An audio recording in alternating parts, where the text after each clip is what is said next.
안녕하세요, 건프로입니다. 요즘 코로나에도 불구하고 매출도 오르고 순이익도 늘었다는 사장님들을 만나보면 다들 비슷비슷한 이야기를 하는데요. 그게 바로 알바생 챙김이었어요. 이건 식당뿐만 아니라 마트 사장님도 그렇고 얼마 전에는 많이 힘들어 했다가 다시금 원상복구가 되고 있다는 온라인 식품계통의 사장님도 계셨는데 그분 역시 비슷한 이야기를 하시더라고요. 직원들, 알바생들에게 너무 고맙다고 말이죠. 그런데 대부분이 이런 이야기들에 있어서 그냥 무심코 넘어가는 부분이라서 오늘 이 영상을 준비했어요. 아마 끝까지 보시고 딱 절반만 이해하시더라도 앞으로 닥쳐올 그리고 이미 현재 진행형인 일들에 있어서 도움이 될 수 있다고 생각해요. 저도 인사이트를 엄청나게 느끼면서 내용을 정리했거든요. 꼭 놓치지 말고 얻어가셨으면 좋겠어요.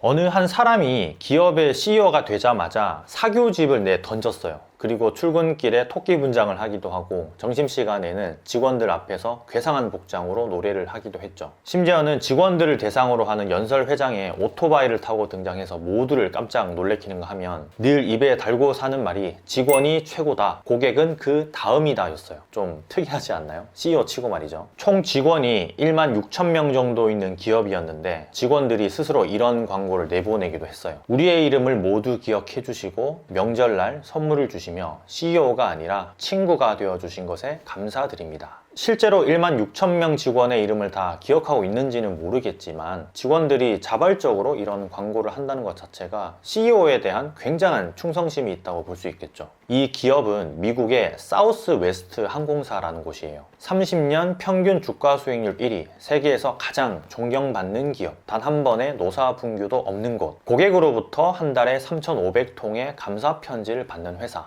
실제 현실적으로 이루어지고 있는 수식어만 해도 어마어마하죠. 이 CEO 이름이 허브 켈러허인데 지금은 돌아가셨지만 늘 직원 중심의 경영을 하는 게 방침이었어요. 그게 결국 고객 만족으로 이어졌다는 평가를 받고 있고요. 솔직히 조금 와닿진 않죠. 너무 큰 기업이고 외국 사례이니까요. 그럼 여기서 작은 제 사례를 하나 말씀드리자면 손님 중에 알바생에게 욕을 한 사람이 있었어요. 알바생도 자기가 일부분 잘못을 했다고 인정은 했지만 욕먹을 만큼의 중대한 사안은 아니었어요. 제가 판단했을 때는 말이죠. 생각을 해보면 욕을 한 건 엄연히 잘못된 부분이기 때문에 먼저 손님에게 알바생이 잘못한 부분이 있어서는 재차 제가 사과를 하고 욕에 대해서는 다시금 짚고 넘어갔어요. 그렇게 해야겠다는 생각도 들었고요. 당연히 손님은 막 화를 냈고 억울하다는 듯이 팔짝 뛰면서 끝까지 사과는 안 하시더라고요. 결국은 뭐 좋게 상황이 마무리되진 않았고 동네에 우리 가게에 대해서 안 좋은 소문을 막 퍼뜨리는 일종의 적을 만들게 되어버렸죠. 그런데 우리 알바생은 저에게 감사하다고 하더라고요. 나중에 알게 된 사실이지만 뭐 사건의 전말이 손님이 먼저 반말을 했고 알바생이 반말에 대해서 조금 언짢은 표정으로 시정을 요구하다가 일어난 부분이었어요. 결론적으로 보면 손님의 잘못이 큰 게 맞았고요. 솔직히 이런 상황이 되면 그 자리에서 알바생을 나무라고 적절히 상황을 마무리하는 게 뭐 제 입장에서는 가장 좋겠지만 당시에 제 와이프 그리고 저희 어머니 옆자리에서 지켜보고 있던 사람들도 꽤 많았었거든요. 알바생이 무슨 큰 욕먹을 짓을 했다고 나이가 많다는 이유로 반말과 욕을 아무 스스럼 없이 그렇게 하는 게 전 이해할 수 없었던 거죠. 그 뒤로는 손님들이 반말을 하거나 욕을 하면 아예 내쫓아 버렸어요. 뭐 그러면 장사 안 되는 거 아니냐, 그런 손님일수록 더 친절하게 굴어야 한다. 특히 나이 드신 분들은 장사하는 사람이 어쩌고 저쩌고 하면서 이제 설교 아닌 설교를 그렇게 많이도 했는데 싹 다 무시해 버렸죠. 지금 같았으면 좀 더 넓은 마음으로 받아들일 수 있었겠지만 당시에는 우리 알바생이, 우리 직원이, 내 가족이 그런 대우를 받으면서까지 장사를 한다는 게 너무나도 싫었거든요. 나에게 하는 욕이야 뭐 부처님 마음으로 그냥 넘겼었더라도 말이죠. 제가 이 이야기를 하는 이유는 오늘 이야기의 큰 주제가 관계라는 것이기 때문에 그래요. 그 중에서도 직원, 알바생과의 관계. 생각해보면 직원을 보호하는 건 당연한 건데 사실 그렇지 못하는 경우도 꽤 많았었거든요. 저도 돈의 속성으로 유명한 김승호 회장님이 SBS 뉴스에 등장을 한 적이 있었는데 그게 바로 직원 때문이었어요. 직원이 손님에게 심각한 잘못을 해서 대표가 뉴스에 나온 게 아니라 손님이 직원에게 잘못하면 손님으로 취급하지 않겠다라는 메시지의 배너를 아주 당당하게 비치해 놓으면서 이슈가 된 거였어요. 직원도 보호받을 권리가 있다라는 거죠. 배너에는 이렇게 써져 있었고요. 우리 직원이 고객에게 무리한 행동을 했다면 직원을 내보내겠습니다. 그러나 우리 직원에게 무리한 행동을 하시면 고객을 내보내겠습니다. 상품과 대가는 동등한 교환입니다.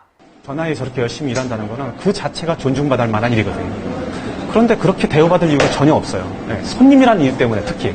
요즘은 흔히 말해서 진상이라고 할 수 있을 만큼의 손님들은 거의 없어요. 다들 기본 매너를 장착하고 살아가고 있다는 이야기죠. 설령 매너가 아예 없는 사람이라도 일행 중에서 올바르지 않은 매너를 보고 말려주는 사람이 있기도 하고, 지나가는 사람들 중에도 무례한 손님에게 자중을 부탁하는 소리를 하기도 해요. 이 모든 게 관계에서 비롯되는 아주 중요한 요소예요. 직원은 우리 가게에서 돈을 받고 일하는 급여자의 입장이지만 나의 일을 발전시켜 줄 수 있는 핵심적인 구실점을 해요. 나 혼자서 하지 못하는 일을 해준다는 거예요. 더해서 그 친구들의 기분이 좋지 않으면, 오늘 하루 우리 가게를 방문한 손님이 20명이라면 잠재 고객이 될 수 있었던 20명의 고객 중에 절반이 떨어져 나갈 수도 있다는 거죠. 그럼 여기서 직원들의 눈치를 보라는 말이냐라고 반문하실 수 있는데, 네, 어느 정도는 눈치를 보는 게 맞아요. 다만 눈치라는 개념으로 받아들이시지 마시고 진심이라는 키워드로 바꾸시면 더 좋을 것 같아요. 김승우 회장님이 직원들에게 보인 그 진심처럼 말이에요. 많은 사장님들을 만나면서 제가 물어보는 게, 장사하면서 가장 힘든 게 어떤 건가요? 라는 건데, 다들 직원 관리라고 해요. 그래서 혼자 운영하는 가게를 하고 싶다고 하기도 하고, 또 그런 이유 때문에 가족들끼리만 운영하는 가게로 탈바꿈하는 사장님들도 많았고요. 좋은 직원, 나쁜 직원이 어디 따로 있겠냐마는, 나를 위해 일해주는 사람에 대한 기본적인 존경은 반드시 좋은 관계를 위해서라도 필요한 거예요.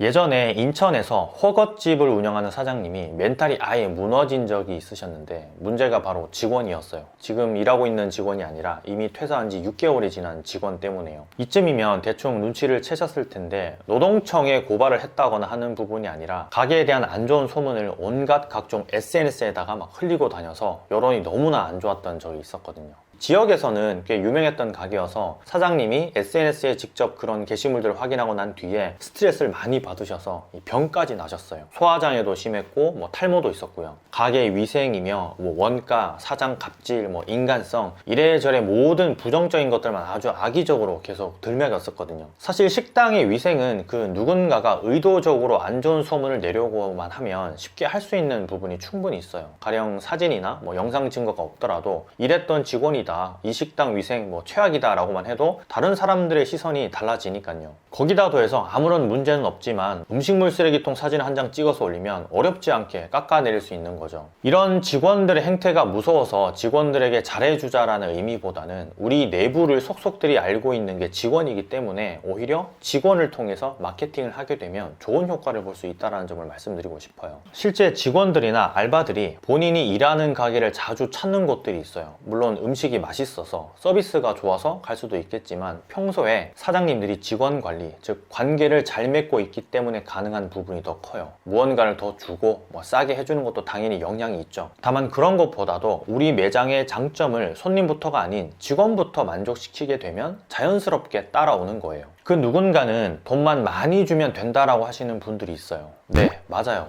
시급이나 월급이 많으면 당연히 좋아하지 않을 사람은 없겠죠. 다만 돈은 노동 강도와 비례할 수밖에 없어요. 그게 육체적이든 정신적이든 말이에요. 아까 제가 영상 초반에 이야기한 사우스 웨스트 항공사의 경우는 노동 강도는 높고 직원의 급여 수준은 타사 대비 평균적으로 낮은 축에 속했어요. 그럼에도 불구하고 직원들의 충성도는 높았죠. 노사분규도 없었고요. 저가 항공사였기 때문에 이익을 많이 낼 수 없는 구조인 걸 직원들도 이미 알고 있어요. 허브 켈러 CEO는 경영상의 이유로 직원을 해고하는 경우가 단 한 차례도 없었고, 심지어 9.11 테러로 항공산업이 아예 마비가 되었던 때에도 직원들을 보호하고자 애썼어요. 물론 큰 기업과 동네 가게를 비교하는 건 적절치 않을 수 있겠죠. 장사가 안 되면 직원을 내보낼 수도 있는 문제이고요. 다만 허브 켈러 CEO 그리고 김성호 회장님이 직원들과의 관계를 그 어떤 것보다도 중요하게 여겼다는 건 그들이 쓴 책을 보면 충분히 공감하고 느끼실 수 있을 거예요. 두 CEO 역시 금전적인 부분으로 충족을 시켜준 부분이 분명히 있어요. 큰 기업이니까요. 돈을 또 잘 벌었으니까. 예전에도 말씀드렸지만 김성호 회장님이 직원들에게 벤츠를 뽑아줬다는 일화는 너무나도 유명하죠. 우리가 주목해야 할 건 값비싼 무언가를 주는 게 아니라 관계의 중요성을 생각한다면 직원에게 진심으로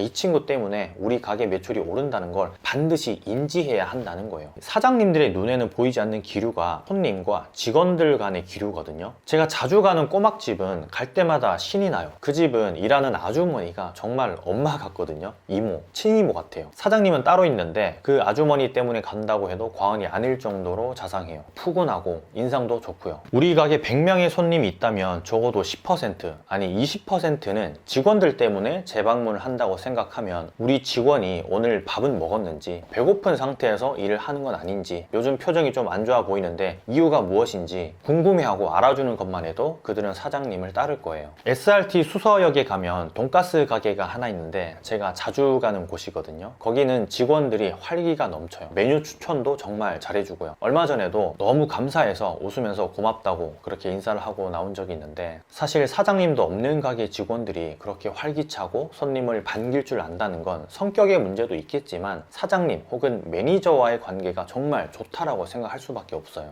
직원과 알바생은 대체적으로 사장님들보다 나이가 어리고 아직은 견문이 그리 넓지 않은 분들이 많아요. 사회생활을 좀 더 일찍 많이 해본 입장으로서 멘토가 되어 주신다면 더할 나위 없이 좋을 것 같아요. 분명히 인생 경험으로 보자면 멘토가 될 수 있는 자질을 갖추시고 계신 것도 맞고요. 물론 진상 손님 같은 그런 직원은 애초에 걸러내야 하겠지만 말이에요. 손님을 만족시키기 이전에 직원을 먼저 만족시키는 거, 직원과의 관계를 돈독히 만들어 두는 건 허브 켈러 CEO 그리고 김성호 회장님의 사례를 보더라도 우리가 배울 게 많은 것 같아요. 결국 손님 끌어당김의 법칙에서 가장 선두에 있는 건 직원일 테니까요. 이상 건프로였고요. 어떻게 딱 절반만이라도 이해를 하셨는지 모르겠어요. 그렇지 않았다면 제 설명이 부족했던 거니까 절 탓해 주시고 따뜻한 날씨만큼이나 보복 소비로 비명을 지르는 날이 하루빨리 왔으면 좋겠네요. 감사합니다. 들어갈게요.